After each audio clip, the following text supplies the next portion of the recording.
Hey guys, welcome back to another edition of Song's 2 Workshop. Today we're back with the 47 Farmall A. Got the little parts can we're going to try here. New starter switch, gasket right here.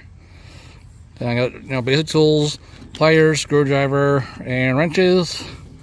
And we're going to try to see, we're going to get this cleaned up here. I got a little piece of paper here to get this cleaned back up again. So we're going to try to do it, get this cleaned up again. Got a new starter switch up here thrown on, and I'm going to see if we can get this thing to finally fire after our last trial and tribulations didn't work. So hang tight, here we go. Alright, first things first, we're going to come over here and sand up this mess here, make sure we got everything cleaned up and looking nice. Don't want any rust or corrosion on these connections here. I should probably go get my WD-40 or PV blaster to make sure we're all cleaned up and ready to go when this thing hopefully kicks off after sitting for several weeks. So okay, this is just the cheap fix for now. If it doesn't work, then we're going to pause and wait until we get a new starter. So we're hoping this does the trick. Alright, that should be good enough for now. I'll get this cleaned up a little bit further with some WD or PV blaster, and then get the new gasket on, get the new starter switch on, get this all wired up and bolted in, and see how it goes from there. So be right back. Alright, next up here, I'm going to take our 5/16, get this old starter switch taken apart, get this little tab for the switch taken apart, and then we will get it all on the new switch and see how this goes. I just got this stuff right here sanded, cleaned up, wiped down, so that looks a lot better than what it did. So on to the next step. Alright, next step here, we lay down our gasket that goes right here. Didn't have one previously, so this is going to be a nice little welcome relief from any grounding issues.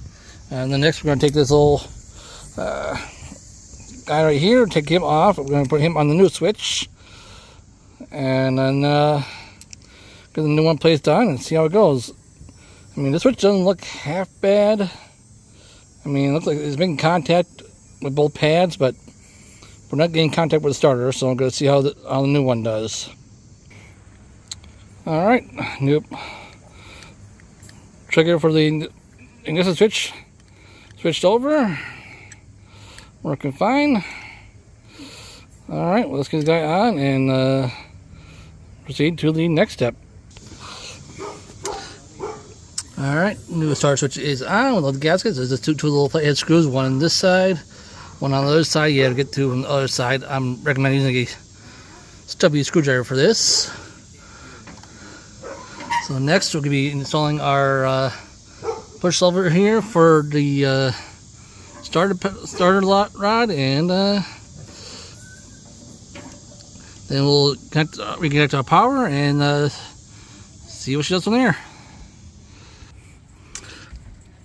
Alright guys, starter switch is in. Starting rod is held on by a new cotter pin. Next thing to do now is just get on her and see if she'll do anything. I mean, I'm not going to guarantee anything because the pad on the starter is pretty well worn out. But I'm hoping this new switch will make contact with it and will help us turn it over. So we'll see what happens. So here we go. Alright folks, looks like the new switch did the trick. I think what's going on here is the switch is starting up on this rod up here. So I'm going to have to finally buy me some electrical tape or wire wrap, put over this, try to give it some grounding out on here. But other than that, she sounds really good. So I'm gonna pull her out here and see how she does.